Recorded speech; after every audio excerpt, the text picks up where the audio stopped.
Numri i turistëve në qarkun Dibër është rritur, këtë e deklaron prefekti i qarkut Dibër Nezhbedin Shehu, si kryetari i Task Forces për mbarvajtjen e sezonit turistik.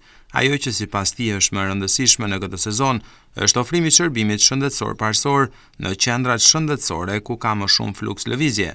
Prefekti Shehu shton se të gjitha zonat janë plotësuar me shërbim shëndetësor, ku në qendra ofrohet 24 orë në 24, ndërsa shërbimet ambulatore do të jenë në gatishmëri. Nga ana tjetër, prefekti Nezhbedin Shehu shpreh se në të gjitha pikat turistike janë vendosur edhe kontaktet e shërbimeve të emergjencës për të ardhur në ndihmë çdo turisti që ka nevojë për to. Çdo ditë më shumë shohim më shumë turistë në qarkun e Dibrës, kryesisht turistët vizitojnë zonat malore, bëjnë hiking, luginën e Drinit dhe të Matit për qëllime turistike.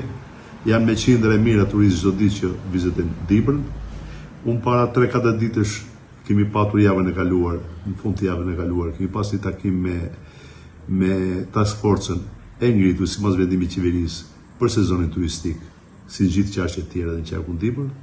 Kemi marrë informacion dhe komunikuar për masat që kanë marrë bashkitë dhe operatorët dhe drejtoritë tjera që kanë detyrën në fushën e turizmit, policia, shëndetësia, transporti e tjerë.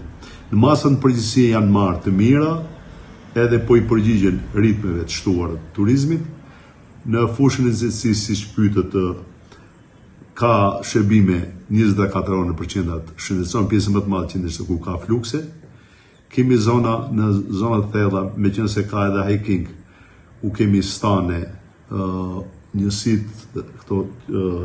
vendore të kujdesit shëndetësor, pra shërbimi parësor, kanë instruktuar njerëz dhe kanë nxjerrë kuti ndihmës shpesë, pothuajse në gjitha vargmalën e Korabit, ku kemi bazho, stane, janë instruktuar njerëz dhe kanë shkuar kuti ndihmës shpesë për t'u ardhur ndihmë momentet e para nëse kemi raste pickimesh apo lëndimesh nga lëvizjet e gjata e tjerë, marrë shkas edhe nga praktikat e vitit të kaluar.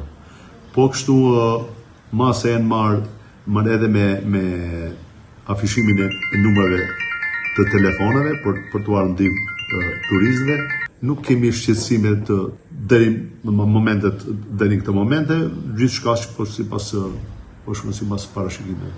Edhe ekspertët e fushës konstatojnë se ofrimi i shërbimit shëndetësor parësor në zonat më të frekuentuara në qarkun Dibër ka impakt pozitiv në zhvillimin e turizmit malor.